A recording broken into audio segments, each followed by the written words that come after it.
Hello po, good morning po ma'am and good morning classmates. Nice to meet you po again. Okay, ang topic ko for today is all about the processing of fish balls, longanisa, sausage, sardines, smoked fish, and tocino. Let's start with the fish ball. Ano po yung fish ball? Fishball po ay traditional food product in Southeast Asia and is served in various applications, and it can be cooked or served in soup, fried, and so on. And bawat country po has their own name for fishball, such as yuan in Singapore. Pagdating sa China ay yuan, and bebola ikan in Malaysia and Indonesia, and ngasak in Myanmar. Pagdating po sa ating bansa, ang tawag naman sa fishball ay bola-bola. Alam niyo po ba guys na yung fishball ay nagmula sa bansang China, kung saan nakilala naman ang fishball sa buong Southeast Asia hanggat na spread po yung fishball sa buong Asia. But there are two variants of fishball. The first one is East Asian fishball. Ito po ay yung fish are either shredded, coarsely ground, or even pounded. Yung fish po dito undergoes prolonged mixing with added salt until a smooth texture is attained. And then this technique is similar to the process of making surimi. Ano yung surimi? Ang surimi po ay yan. It refers to the paste made from fish or other meat. It can also refer to a number of East Asian foods that use that paste as their primary ingredient. And then the other one is Scandinavian fishball. Ano yung Scandinavian fishball? Ito po ay made of completely cured fish, milk, and potato flour, or potato starch, and shaped without additional processing, which produces a softer texture food. Yan po yung Scandinavian fishball na nasa picture. And there are three kinds of dipping sauces. The first one is spicy. The color is white and orange. So the ingredients: vinegar, water, diced onions, and garlic. Ito po ay sweet. Ang kulay naman po niya ay brown gravy colored. Ingredients niya po ay cornstarch, banana ketchup, sugar, and salt. And then the last one is sweet and sour. Deeper orange colored po siya. Yung nauuna po, yun po yung sweet and sour. The sweet variety with lots of small hot chilies added. Kahit po siya may mga chilies, pero ang lasa naman po niya ay matamis. Okay, meron po tayong dalawang klase ng paggawa ng fishball. Ang una ay yung homemade fishball. Ano ba yung homemade fishball? Siyempre, gawa ng bahay, di ba? Gawa sa bahay, I'm sorry. So, ano yung mga ingredients ng homemade fishball? Andyan yung fish. May mga choices po tayo sa fish. Merong lapu-lapo, talakito, kapahap, maya-maya, or carp. Kahit anong isda po, basta pwede siyang maging fishball. And then, huwag natin kalimutan ang vegetables. Pero optional lang po yun kung sino po yung mga kumakain ng vegetable. Pero mas maganda kung may vegetable para ma-vitamin siya. And then, meron siyang potatoes and garlic, eggs, masarap kung may eggs, and then cornstarch, pepper and salt, nandyan siya para hindi siya maging matabang ang fishball. And then, meron tayong MSG or Vitsin and soy sauce. Ano nga ba ang MSG? MSG stands for monosodium glutamate. It is the sodium salt of glutamic acid, or kung tawagin ay cooking flavor enhancer. Okay? Procedures po ng paggawa ng homemade fishball. The first one, you have to boil fish for 3 to 5 minutes in water with ginger. Bakit may ginger? Para po matanggal yung lansa or ang amoy ng fish. And then strain and put in a container. But before that, you have to remove the heads, entrails, skin, and bones. And then after that, flake the fish and peel and chop the other additional vegetables, onions, garlic, and potatoes. And then mix mo na yung at i-combine yung fish flakes. Grind and add the eggs, salt, pepper, or vicin, and cornstarch. Yun. And then, after that, ang gagawin natin, imamash na po natin, at saka i-form natin into balls. Boil fish stock, drop fish ball, one by one. Huwag mong ibuhos lahat ang fish ball na ginawa mo kasi may possible po na magdikit-dikit siya. And then, deep fry in hot oil. Store in sterilized bottles, add 2% brine solutions. Anong brine solution? It is a high concentration solutions of salt and water. So, 1 teaspoon salt for every 4 cups water. And then, cover mo and boil for 1.5 hours. And last one, you have to store that fish ball for 12 days. Okay? And then next one, let's proceed to the industrial manufacturing of fishball. Ano nga ba yung industrial manufacturing of fishball? Ito po ay ginagamitan po natin ng machine para madali po natin magawa ang fishball. Okay.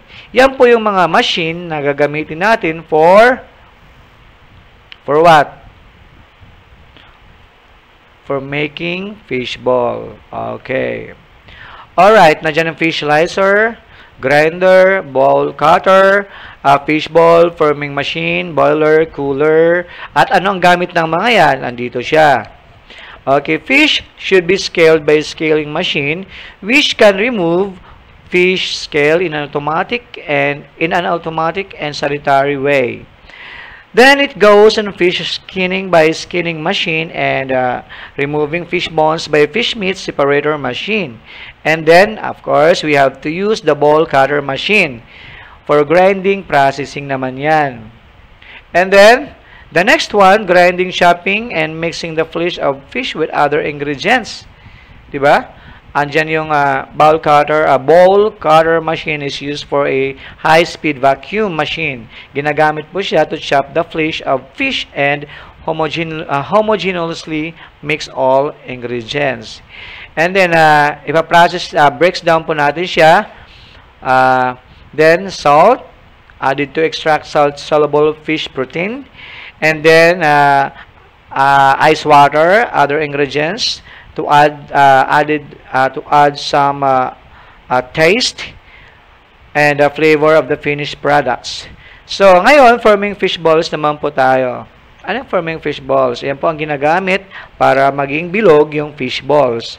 Nasa atin lang po yun kung anong size ang gusto natin sa paggawa ng fish balls. Then, next one is molding of boiling fish balls. Okay, after the paste is formed into a fish ball shape, what are we going to do? The fish balls go into a molding groove with water directly. Then fish balls are cooked into water, of course. And then fish balls cook in the cooking groove for 10 minutes. Then pasteurize the product. The products then have a smoother surface. And then now let's proceed to the cooling machine or freezing fish ball according to demand. Fish balls are often subjected to a freezing process, 18 degrees Celsius daw. Then the product remains frozen until consumption. Sa packing naman tayo ng fish ball. Yon, kailangan natin i-pack yung fish ball para hindi po siya masira. Because fish balls are packed manually or mechanically in various containers. So, dalawang klase siya. May manually, pwede mo rin siyang kamayin mo lang and then used by other machine. Okay, let's proceed to the longganisa. Ano ba yung longganisa? Ang longganisa naman ay isang ulam na masarap tuwing morning time. Okay. Longganisa overview. Filipino longganisa has different versions. Meron tayong mga longganisang kahit ano lang, may mahaba, may maiksi, and then may longganisang hubad na sabi nila, sa may longganisang Ilocano. Yun po yung mga longganisang Filipino. Alam nyo ba na ang longganisa daw ay nagsimula sa bansang Spain na na-adapt naman natin dito nung sinakop tayo ng mga Espanyol. Ano po ang ingredients ng longganisa? Okay, dyan po yung ground pork shoulder, salt, black pepper, vinegar, soy sauce, garlic. Ang procedure po ng paggawa ng longganisa, you have to prepare the hog casing by soaking them in water for at least half an hour before stuffing. Yun, kailangan mo natin siya babad sa malingamgam na water. And then, mix mga ingredients tulad ng salt, pepper, garlic, vinegar, soy sauce, and garlic in a large bowl. And then, i-add na natin po yung pork. Mix using our hands. Of course, kung gagamit tayo ng hands, dapat meron tayong isusuot na gloves. Or with a paddle attachment of a standard mixer until the appearance and textures becomes tacky. Take a small piece and cook and adjust the seasoning to your liking. Kasi baka mamaya, maging maalat. Dapat lagi natin siya laging tinitikman. Mas maganda. Stuff mixtures into casing and twist off 2 to 3 inch lengths. Yon. And then prick out air pockets with a needle, knife tip, or a casing perforator. Alright? Next, refrigerate for a few hours or overnight to melt the flavors. Mas maganda kung gagawin natin siyang overnight. And then use within 2 to 3 days per freeze it for up to 3 months. 3 months daw. Industrial processing of sausage. Alright. Overview of sausage naman. So, ang sausage ay originally developed as a means for preserve and transport meat na-adapt din po natin yan sa Spain. Okay, sausage naman ay products since evolved into a wide variety of flavors, textures, and shapes resulting from variations of ingredients and manufacturing processes. And traditionally, the sausage was formed into a symmetrical shape. Kung napapansin nyo, di ba? But it can now be found in a variety of shapes and sizes to meet the customer's need. Kasi minsan may mga customers na gusto nila yung mahabang sausage daw at saka yung iba naman gusto nila yung mas maliit. Ayan po yung classifications ng sausage po natin. May fresh sausage, uncooked smoked sausage naman, cooked smoke, dry sausage, and then semi-dry and then cooked meat specialties. Ayan, nandiyan din po yung mga examples ng sausage na yan, and then storage natin and how to handling the sausage or the product. Okay, ito po yung mga ingredients ng smoked turkey and pork sausage naman po tayo. Nandiyan po yung 90% lean na turkey trim, and then 50% lean na pork trim, and then may water din siya, salt para hindi siya maging matabang, dextrose, akala ko sa hospital lang may dextrose, then cure, and then a white pepper, sage, cayenne, thyme, nutmeg, ginger, mace, and monosodium glutamate. Pero optional lang din daw yan. Okay, equipment used in processing of sausage na yan. So, andyan po yung una, meat grinder. Pero una muna, may meat muna tayo. Yung meat na yan, ipapasok po natin doon sa grinder. Pag naipasok po yan, mag-grind po siya, and then, ilalagay din po natin siya sa speed slicer. Slicer para mag-slice po siya. And then, stuffing mixer machine. And then, pupunta naman po tayo sa making machine. And then, i-vacuum po natin. And then, smoke, oven naman. And then, track, yun, kung saan nakasabit yung mga sausage na yan. And then, the last one is binding wire machine. Okay. Doon na po natin ipapasok. Magkakaroon na po tayo doon ng, kumbaga, ipapasok natin yung stuffing natin doon sa parang tubo. Procedures po ng paggawa. You have to select ingredients. Hindi yung bili lang tayo ng mga ingredients na hindi not good for our product.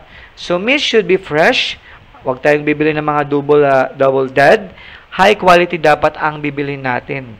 And then, have the proper lean to fat ratio and have good binding quality. So, quality ng meat ang kailangan. So, ingredients used in fish sausage include water, salt, and antioxidants along with traditional spices. So, dapat lagyan natin siya ng mga sili-sili or mga seasonings and flavorings. So, grinding meat ingredients. Ayan. So, products use coarsely ground meat. Other uses finely ground meat ingredients. So, dapat meron siyang finely ground meat ingredients. And then, blending the meat and non-meat ingredients. Yung pinagsama na yung ingredients at saka yung meat.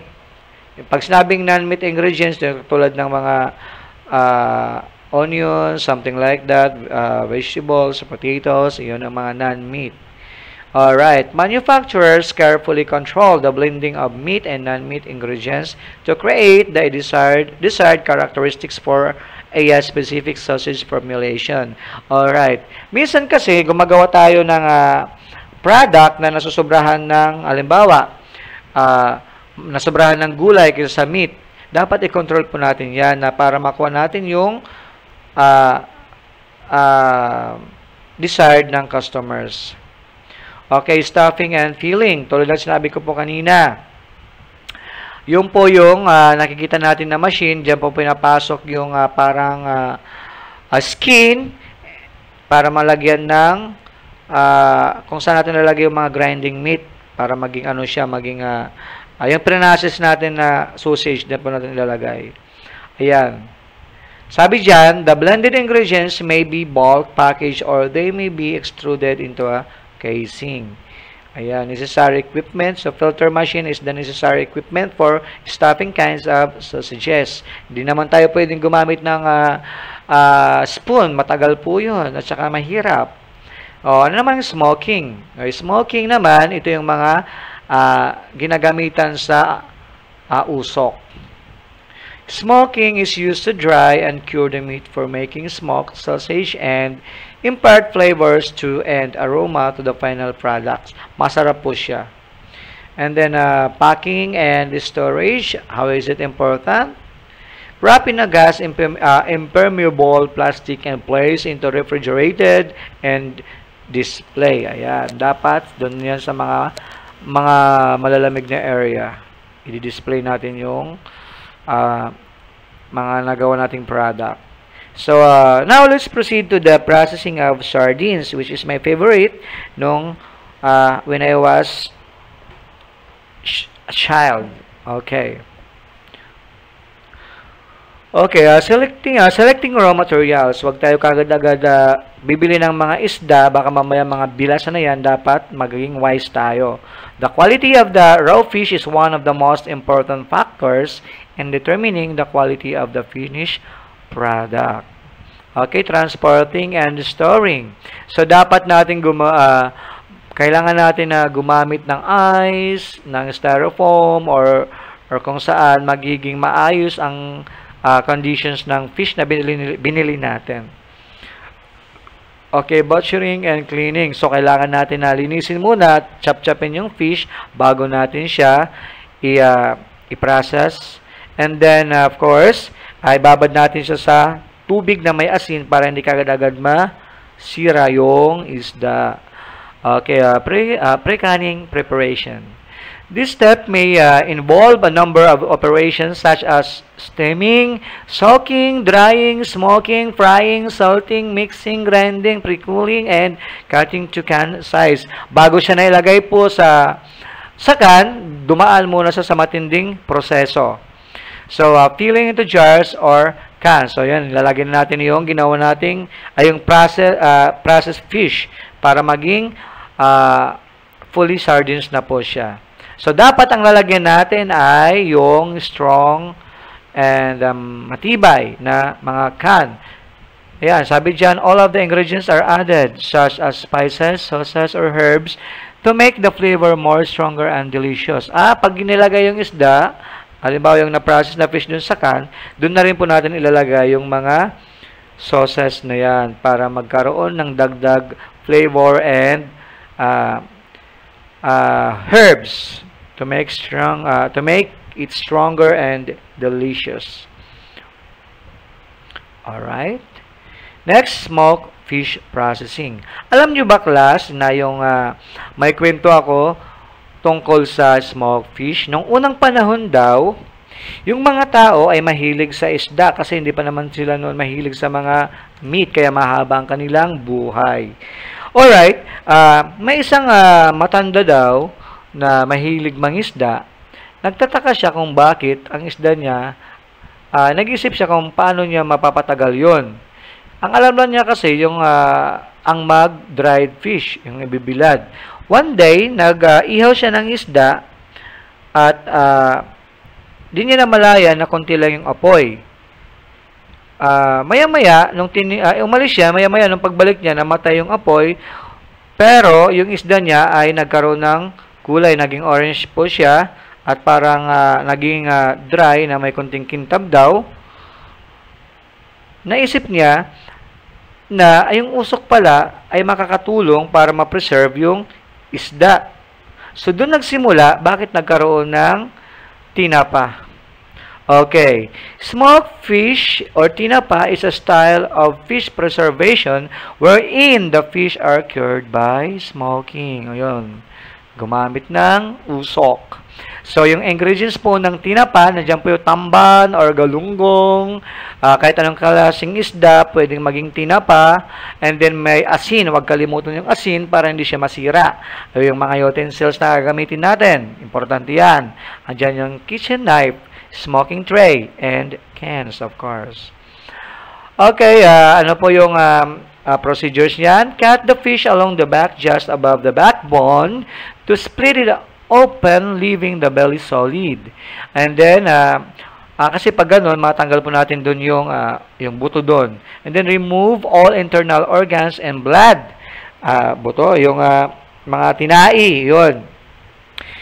Pero yung ibang dyan, internal organs ng fish, ay useful pa rin yun. Ginagawa nilang buro or minsan, nandun lang kasi masarap siya pag nagiging dried po. And then next, make another cut under the backbone. Wash well and soak for 30 minutes in solutions of 1/2 cup salt and 4 cups of water. Yun, easy. Ibababad po natin ng 30 minutes sa tubig na may asin ang ating ginawang tinapa.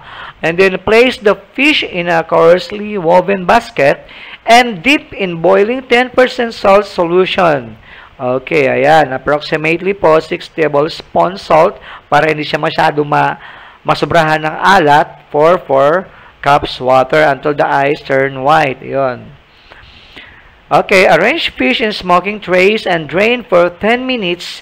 Partially dry fish in cool, shady place for about 3 hours before smoking. Ayan. Yun po ang process. And then, smoke fish at 32 to 38 degrees Celsius for 1 to 2 hours or until golden brown in color.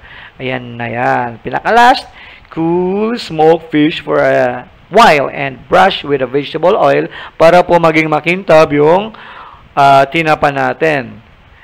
And then now, let's proceed to the tocino making process. Masarap po yung tocinong Kapampangan. Overview of tocino po ay na-adapt din po natin siya sa bansang Spain kung saan sinakop ang Pilipinas ng mga Spanish. Pork tocino definitely has its origin in Spanish dishes. Yan. Tocino is a Spanish word that means bacon or cured meat.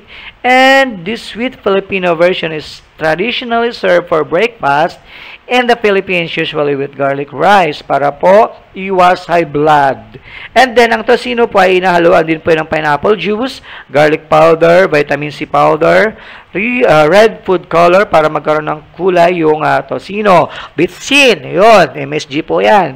Of course, wag kalimutan yung pork. Nandiyan yung home, loin, or shoulder part. Ang asin para hindi maging tabang, curing salt, sugar. Ano pong pinagkaiba ng salt and curing salt? Very good. Okay. May sugar para maging matamis ang tocino. Then, procedures po. Slice po natin yung meat ng 1/4 inch in thickness. Huwag pong makapal na makapal at masyadong manipis. And then weigh meat slices, then prepare the curing ingredients per kilo of meat. Dapat timbangin po natin para tamang-tama yung timpla at yung gawa. Mix with the curing salt, phosphate, and vitamin C, which has been dissolved in a water. Doon pala ilalagay yun. And then, add the extenders. Then, mix until it's dry. Yun, hanggang maging tuyo. Put in the rest of the ingredients. Then mix again. Yun, mix po natin ulit. Cure the meat mixtures at room temperatures for 8 to 12 hours. Yun. Mas maganda yan kung 12 hours talaga para ma-absorb yung kanyang ingredients. And then pack the tocino in polyethylene plastic bag, 1/4 and 1/2 kilograms packages. Yun. Make sure to remove the trap inside the bag and seal immediately. Yun. Pag halimbawa na balot na po natin yan, siguraduhin po natin na walang sisingaw. Okay?